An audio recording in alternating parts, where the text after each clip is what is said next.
Bring people in with varying abilities into your office, talk to us, spend some time with us. And as you get to go through and you understand things that we do to navigate the world and just to live, you can then build that into your own experiences. And that's why I always talk about proximity builds empathy. I share my story a lot because I want people to not think about accessibility as a line of code, but really think about it as a human experience.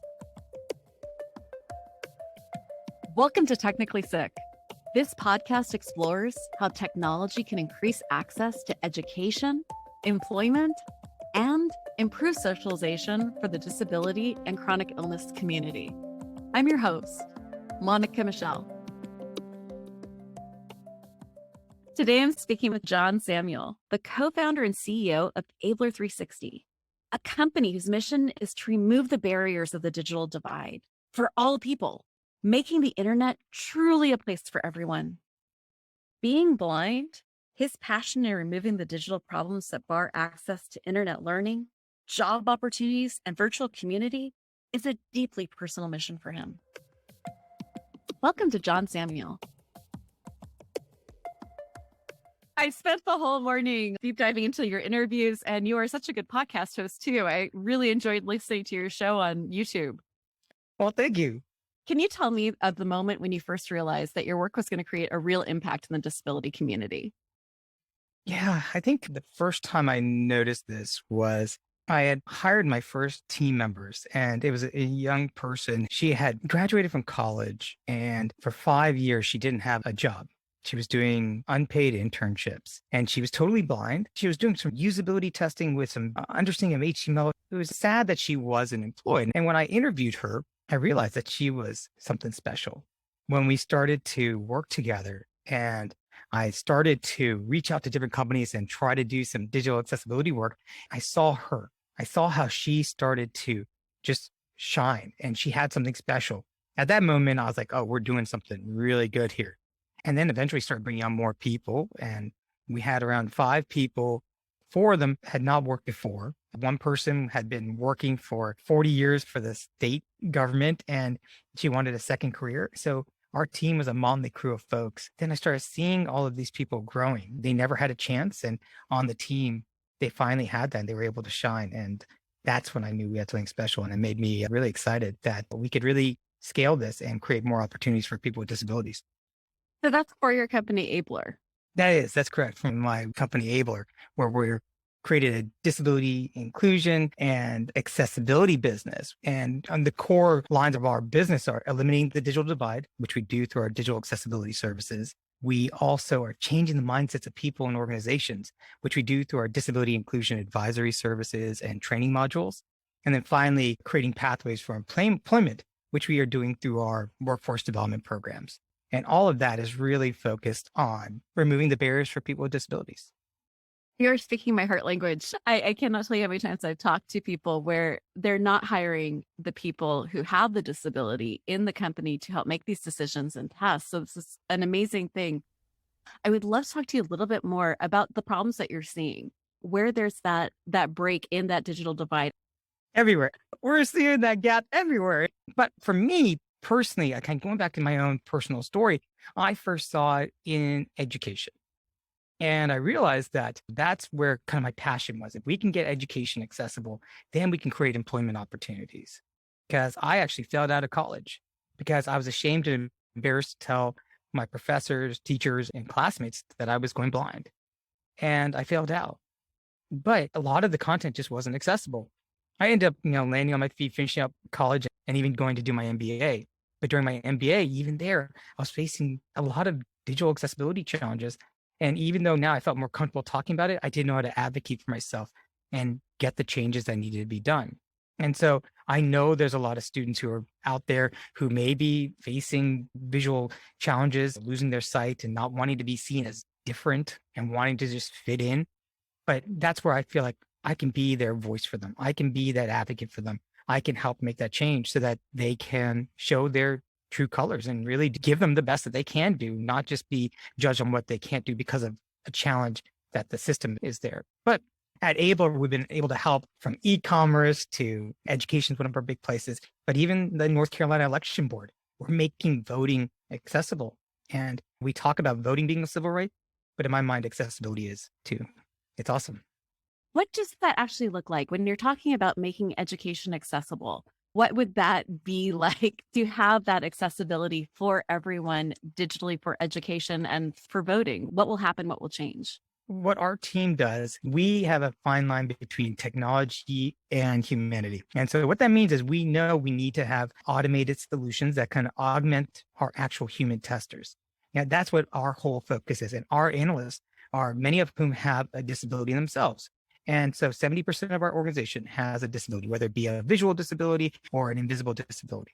We all have our own challenges and barriers and in terms of accessing the web. And we are able to bring those experiences to our testing process. So for instance, let's talk about an education website. There's a couple of workflows there. We really break it down into workflows. What are people trying to do when they go to that website? As a potential candidate or want to enroll in classes, I got to be able to apply for college or university or whatever technical trade school this is. If I can't even apply, you've already lost out on people. And so that's what we're working on. We go through those user flows to make sure that people can actually accomplish what they're trying to do when they come to your site. They can understand what your whole program's about, and then we can actually help you make sure that people go through that. And we go through with actual testers. And if there is a barrier, we then identify, we do user videos, we then write down the issues, we then look at the code level and we say, here, this is the issue in the code that's causing this problem. And here's our recommendation. And so that's how we're able to work side by side with developers and designers to really make accessible and usable experiences for everyone. And what are some of the barriers you're seeing that are the most common? Color contrast is a big one. I can't see colors. My current vision is to the point where I can no longer I can't tell what's on the screen. But for my colleagues and other folks who can see, they'll have low vision, or even people who are aging or don't have their glasses with them, or they're just tired from a long day's work. Color contrast is really important. We got to have that high enough contrast levels to be able to make sure that people can read and understand what's on the site. And so that's something, but that can be tested through like color analyzers, but that's going through and being intentional about making sure that your color palette is, the way that you have your colors laid out on top of each other is accessible. But that doesn't mean that you have to change your branding to only have black and white. But we actually go through and we kind of show you best practices of using your own brand colors and guidelines to be able to use that. That's just one example of an issue. Other things like for screen readers like myself, unlabeled buttons. That's just so terrible. I just, when I don't know, I see a button says button, click here, button. I don't know what that button is. That's another thing that we see quite often. And also forms. I'm actually building out my own personal website right now and working with an organization, and they put a form out there. And I don't know, I put in the form. I'm like, I don't know if this is my first name, last name. I don't know if I missed something. And so making sure that forms are accessible are a big piece, because we see forms a lot on call to actions, right? If you're applying for a job or if you're trying to buy something, putting in your name, address. So forms are another big piece that we often see have some accessibility challenges.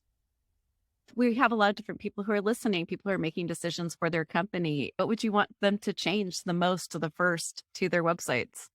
Yeah, there's a lot of things that you can do right away without even having any coding experience. For instance, making sure that you have captioning on your videos. That's for people who can't hear, right? We want to make sure people have that on. Turn that on when you're even on Zoom calls, and when you're recording, you can get that on right away. And that's easy, right? Make sure the transcripts are there. Those are things you can do right away. Make sure that there's a skip link. Those are pretty easy to set up. And if you don't know what a skip link is, it's a link that allows you to jump past the navigation. So screen reader users like myself, we have to tab through or use our arrows. And if we have to go through your whole header where you have like your blogs, your about us, your contact, we have to go through so many pieces of information to be able to get to the main information. But if you have a skip link, you can jump me all the way to that main information of your website. But once I see that, in my mind, it says, oh, this person gets it. At least they know something about accessibility because they have a skip link. And what most importantly, I'd say, is put an accessibility statement on your website.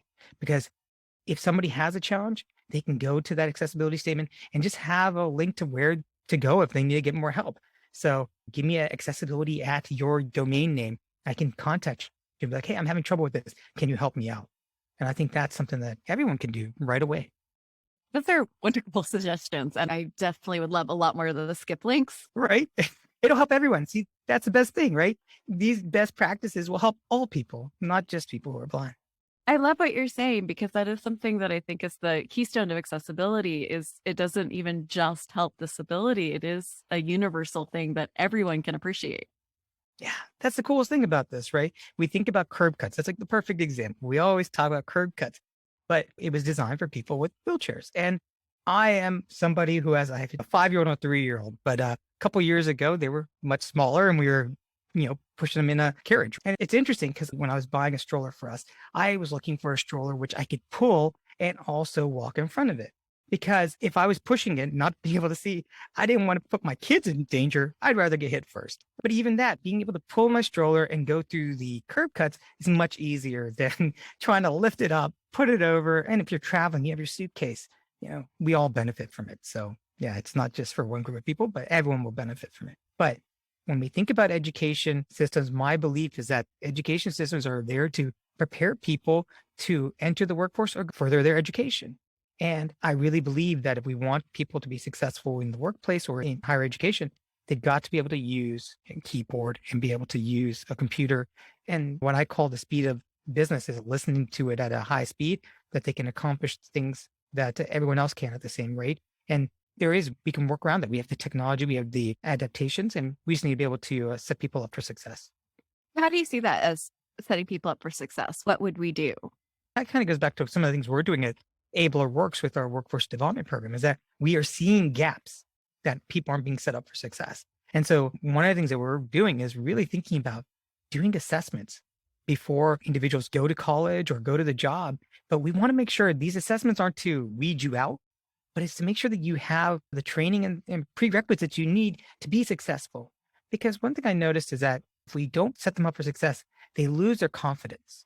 If we can maintain and build up people's confidences when they go into the workplace, they're going to be feeling much better about themselves. They're going to be able to do more. So by doing these assessments, we can really find out here, this is where you're lacking. Go through this training, go through this course that will get you trained up. And then you enter the job. Because there's one thing about saying, oh, we want to hire people with disabilities in our workforce. We're very inclusive. But inclusion also means setting people up for success and providing training, accessible training. And I think that's what we can do as leaders, and employers can do that as well. I'm really curious. You are someone who hires people, and we've been seeing a huge move even before the pandemic of more digital hiring, of more computer access with hiring, with finding people, with interviewing on Zoom, with algorithms to even decide who to interview. How can this process become something that becomes more accessible? Is there things you would like to see in these hiring algorithms, in these ways of sifting through people even before you get to talk to them? What are you seeing? What would you like to see? I think that not knowing too much about how the algorithms are right now, but I do know that as I was coming out of my MBA program, I even knew things that may trigger concerns for any bot going through mine, right? Because I have a global career. I worked in Africa. I worked in India. I had a very global experience. And I remember as many of my classmates coming out of the MBA program, there was a lot of students from overseas. And when we go to these job fairs, they would say, we don't sponsor citizenships or green cards. So I had to put on my resume, US citizen, right? I had to put that out there. And then when it came to me being assistive technology users, I want people to know now, like I was scared about talking about my visual impairment on my resume, even though it is a big part of who I am. It's what makes me unique. It's the boards I serve on now. And I think that when we think about those type of things, it feels like I'm hearing people just saying, you have to just put these keywords in. But, if I see somebody who has gone through assistive technology training or has something like that on it, to me, that's a problem solver. And I want those people. The algorithms are not going to catch these problem solvers, these people with disabilities who overcome challenges every day of their life, who bring a lot to the table. And that's going to get lost in any technology screening. What do you think are some of the ways that employers can make a more accessible environment for their employees, especially with now being at home a lot of the times and working from home? I think that employers, with working remote, we on our team, we have morning huddles. We spend a lot more time to really have that one-on-one time with the team, that everyone gets together, because we realize that sometimes it can be very isolating when you're working from home. We know that.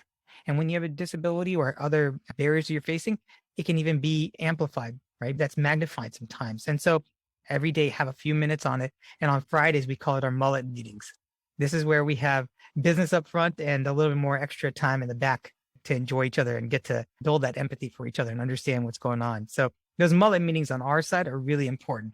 And I think that teams and employers really need to make some added time so that people get to understand and get to know each other and not just be a Zoom face on the screen, but rather get to know the people. And I think that will also help with creating more accessible experiences because people will feel more comfortable disclosing what they need to be successful. And yeah, I hope that works. Has there been anything that's come up during these mullet meetings that really sticks out in your mind as far as a thing that an employee asked for accessibility? Yeah, it was during one of our mullet meetings recently that one of our team members, he had a traumatic experience how he lost his sight. He was in Afghanistan and he lost his sight there.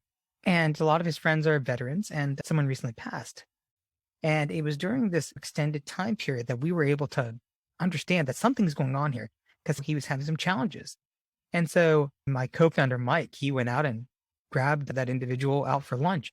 And we've been isolating for the pandemic, but he realized this is really important that we actually get that. We know this person needs some extra face time. And so being able to do that, but that came from one of the mullet meetings was that we could understand because otherwise it could have just gone under the radar from just a regular 15-minute meeting or any other meeting where you're just talking about work. But once you're able to kind of open up a little bit, we were able to identify that. And you should just hear that individual talk and say how thankful he was for that, just going out to lunch because he needed that companionship. That's really beautiful. I love how you're able to find this intersection between humanity and technological ways of handling situations. What are some of the other accessible solutions that you're hoping are going to become more common for the digital space for working? So there's this really cool platform that we've been working with. It's an organization called Lazadio. And Lazadio they've come out of Chile, but they are a wayfinding and also provide sighted support to their users. And it's interesting. I just did a LinkedIn Live interview with the founder yesterday, and I called it a application that helps give people who are blind autonomy. And what I realized after the interview was that this application is improving the quality of life. And what it is doing is providing this digital maps, wayfinding support. But then if you're going to a retail store, you can tap into a customer service agent while you're there and they can see where you are on the map in the store. And then you can turn on your camera and they can actually help you navigate. But think about what they're doing in terms of a retail location. This can be done in a new business, a work environment. This can even be done at home, right? If you just need to be able to turn on your camera and be able to have people help you out, I mean, it's really cool stuff that can be done with augmenting technology and that human interaction. And you're going to be really improving that employee experience by giving multiple ways of being able to help people. That is really, really cool. It leads right into another question I have for you. What are some of the technologies that are just right on the horizon that are really exciting to you? Even if they're not here yet, they're you saying that you're like, oh, I can't wait. Like for me, it's the autonomous driving cars. Like I cannot wait to be able to just get a car over to my house and drive me somewhere. What's the thing you're super excited about? What was really cool was the meeting I just had literally right before our recording was I was just talking to General Motors and they have this innovation competition and it's going to be all about accessibility. And they're having me come and speak because they want to build empathy as these innovators and designers and developers. They're leaving it open-ended and let them just go build and come up with some innovation. And General Motors is really having some cool stuff. They're building out an entire accessibility team. So cool. But then I also think right now with XR, the virtual reality and augmented reality, we're kind of in the wild, wild west right now. But I think it's a good stage for us to be right now because we can actually talk about accessibility right now. Let's build it in so that before we get too far down this road, we can make sure that's an accessible experience. Because I think it could really benefit people with disabilities as we start to leverage XR for trainings and other experiences that could help with getting people into jobs. I'm going to have you explain to everyone real quick what XR is. Yeah. So when we think about virtual reality and augmented reality, again, I'm not an expert on this, but we've been doing some usability testing with it. So it's having the virtual reality experience, putting on those goggles and being able to also augment that with different experiences on overlays and tops of it as you're going through things. And one of the things I think about is they've been doing being able to put on your virtual reality glasses and be able to participate in an art museum or a ballet or even in a virtual training. And so I think that if we can make sure that these virtual experiences that we are talking about can be accessible, it can really open up new opportunities for people. Can I ask you to elaborate a little bit on what that would look like for someone who has visual disturbance? Yeah. So I think even having audio descriptions, but that's going to mean being able to have audio descriptions be telling me what's going on, explaining to me, right? What's going on in this virtual environment. That's something that a lot of people who are creating these experiences right now are not adding in. And so the more we can start to add that in as part of it or being able to turn it on and off, that's going to be something important. Because if you don't build out the infrastructure now to think about that, it'll be more difficult to bolt that on later on. What are ways that they can really build that in? So we're talking about a complete explanation of what's going on in front of you in virtual reality world. And there is a documentary in virtual reality called Notes on Blindness, I believe. What are some of the things that you're looking to that would actually allow for that sort of accessibility in virtual reality? So at least in my own experience, what I'd like to see is designers and developers of these applications and experiences spending time with people who are blind, getting to spend time. And I talk a lot about proximity builds empathy. Have people bring people in with varying abilities into your office, talk to us, spend some time with us. And as you get to go through and you understand the workaround things that we do to navigate the world and just to live, you can then build that into your own experiences. And that's why I always talk about proximity builds empathy, because like I share my story a lot because I want people to not think about accessibility as a line of code, but really think about it as a human experience. And so when they're building and designing, they're like, oh, how would John experience that? What would help John now? That's what my hope is. And so I think that's what folks who are building out these new experiences can actually do is bring people in, start talking to people, and then much smarter people will be able to figure out new things. I think you just brought poetry into technology, and that was absolutely beautiful. I'm going to be thinking about those two sentences for a very long time. Is there anything you can think of that would help people find the people they're looking for? What are some of the tools that you use to find the people with the disabilities that you need to test out your products, to be a part of your team? How do you actively go out and look for those people, or are they coming to you? It's kind of both ways, right? There's an organization called Chronically Capable that we've been partnering with. And, Hannah Olson, if y'all don't know Hannah, she's such a lovely person, awesome advocate in our community, and she's a rock star. And I think that there's a lot of great organizations doing great things, but a lot of organizations doing them in silos. And so we've been doing a lot to try to partner in and to share our experiences and work together. And that way it helps us spread the word that other people can find us. And so that's one we've been doing. So there's a push and pull, right? And then we also are actively engaging on social media and trying to share stories, share experiences so that people then get referred to us. And right now, that's been a lot of it. We did struggle in the very beginning to be able to find folks to get jobs on my team. But when we did, a few years on our team, people started to move on to other companies. And we realized, hey, there's something here. We're doing something good. We're training people and they're getting really high paying jobs afterwards. Let's just keep training people. And word of mouth started spreading, at least here in North Carolina. And we're hoping through sharing stories and participating on awesome podcasts like this that we can get in touch with more people. So what are some of the ways that you're advocating? When I first moved back home from North Carolina, I moved back around 5 years ago, and I came back because I left North Carolina 17 years ago because I didn't think anyone who was blind could ever live in North Carolina. And I came back 5 years later. And when I came back, I met this individual who was blind, and he said, you got to be open about your disability, and you should reach out to all these companies who claim to have a DEI program. So I did. I reached out to all these organizations who had these diversity, equity, and inclusion programs in 2017. And all these big companies had it. I reached out, disclosed my disability. Not a single organization got back to me. And I started thinking, I was like, with my education, my experiences, and my privilege, if I'm struggling to find jobs with these companies, what about other people? I got quite active in the diversity, equity, and inclusion space. And what I found was that it was a lot of HR and compliance people, legal individuals on this diversity, equity, inclusion task force and committees. And I realized I was the only person with a disability, and I was the only person on the business side. And so the more I got involved in the diversity, equity, and inclusion space, I started being able to represent and advocate for digital accessibility and for race and gender disability inclusion. And so that's how we've been advocating. In a world where all the technology advancement seems possible, I just feel like we're right on some sort of amazing horizon. What is one thing you would just love, even if it's not on the horizon? What is one thing you would really love to see developed? Oh gosh, I mean, if you ask me any technology, if I'm dreaming like sci-fi, no, I'd go teleportation because it goes back to the whole transportation barrier. I left North Carolina because I didn't think anyone who was blind could ever live here was because of transportation. I traveled all around the world and moved to India because I could get a car and driver. And you mentioned it, having a self-driving vehicle would be awesome. But if I could transport somewhere and also save time, that's pretty cool. My husband and I literally just had this conversation last night. That's where I'd go. Maybe the three of us would be able to transport to each other, do this podcast in person, and then we can go at some strollers and go through some curb cuts together.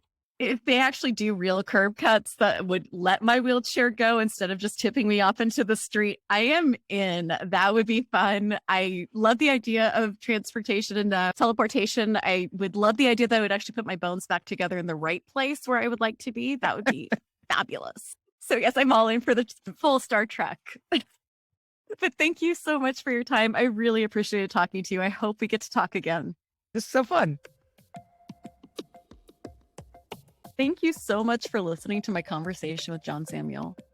Creating accessible digital workspaces is so important because, as John mentioned, proximity builds empathy. Many people don't realize how many of us there are because we're not as visible due to lack of access to the workplace and to transportation. There may be a perception we don't exist. It's not that we're not qualified or motivated or good enough. So that is what leaves us behind. The ability to be visible, to be in a room with other employees and other students. It means that they understand and know who we are and what we are. And we're able to show them the humanity and the everyday life of a disabled person. Our talent, our intelligence, our lived experience, it makes us problem solvers. To go about daily life as a disabled person, it makes us uniquely qualified to think outside of the box. And to lose out on that kind of talent and thinking, that would be so limiting for any company or classroom. The only way that happens is through proximity and awareness. John's work, and the work of so many others, is to make work and education spaces more inclusive for everyone.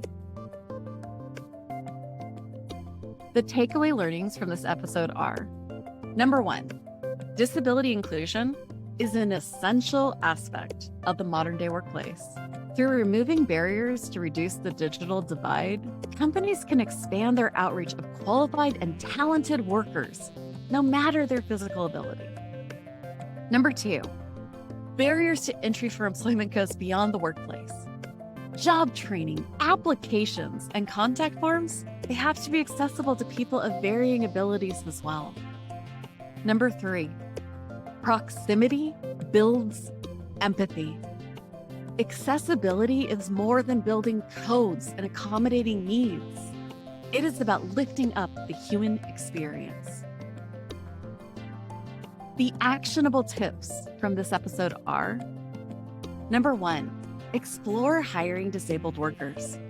When creating increased methods of accessibility in your workplace, these workers can bring their perspective to ensure that the problems that need to be solved are being prioritized. The perspectives of people with different lived experience can allow workplaces to bring in a variety of talent, no matter what their background, their location, or their physical abilities might be. Number two, review your company's website and look for those opportunities where you can add captioning to your videos and your video calls. Create transcripts for your audio content and try adding a skip link to your website. Number three, think about placing an accessibility statement on your website. That would allow the individual the opportunity to connect with a person for assistance. For more information on John and Abler 360, check out our show notes. Every episode of Technically Sick has a page on empoweredus.org, where you can find the extended show notes, including tips and takeaways, transcripts, and relevant resource links. If you would like to share your own tips related to this topic or connect with us, visit the Empowered Us contact page or reach out to us on our social channels. Technically Sick is an Empowered Us original presented by Good Days, hosted by me, Monica Michelle. If you like this episode, be sure to rate and subscribe to our show wherever you get your podcasts.